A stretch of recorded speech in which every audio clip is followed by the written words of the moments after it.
So let's end this conversation with some discussion about Will Richard. Like, you want to see him on the court, but then we just mentioned the rotation, and with a DeAnthony Melton and with a Buddy Hield, like you don't. He's just going to be on the bench for the most part, unless a game like Portland. Like, let's say that Al decides to not play. And let's say that let's say that they're light on Jimmy minutes or Dre minutes or Steph minutes.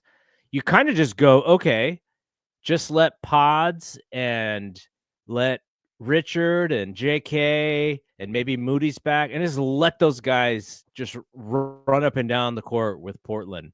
And, nobody likes to just lose, but Steve will talk about schedule losses.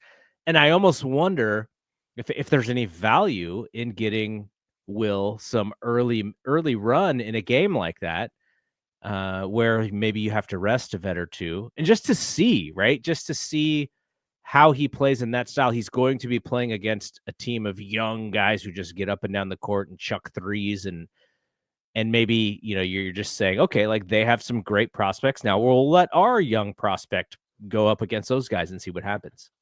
If they pull that off, like I'm gonna start saying some championship like things, because they remember those in 2021 they were doing some of that stuff and they beat like a DeJounte Murray led Spurs team with just like JP, Moody, and JK and some of the other guys. Like they start doing some of that stuff again. But yeah, no, I agree with you. I think it's interesting. Like, Will Richards 6'4". He's like a OKC point guard, but like a Golden State Warriors small forward.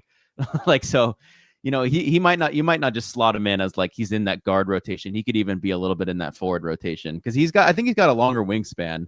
But yeah, no, they should definitely throw him out there early. Don't really see why they wouldn't unless Moses is back, I guess. And do we have a report on him? I think he's day to day.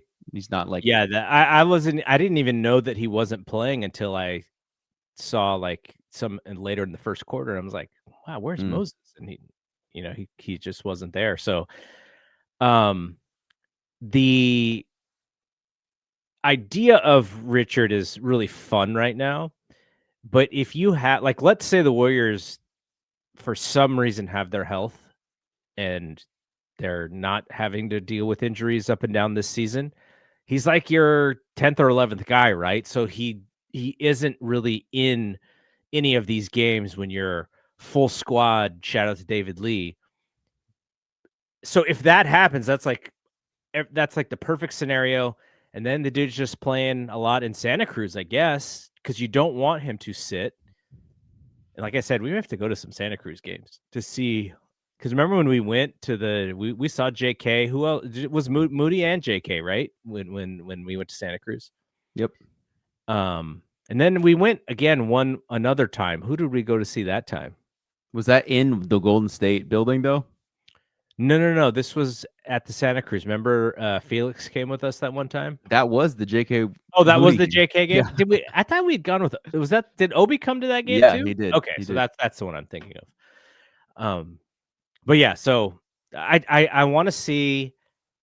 It's hard to say I want to see him play because if they have their best roster, he's not going to get a lot of playing time. But this is why you can do it early on because you don't have Moses and maybe you want to rest a guy or two and you're like, okay, he's going to play because he's here, so let's see it.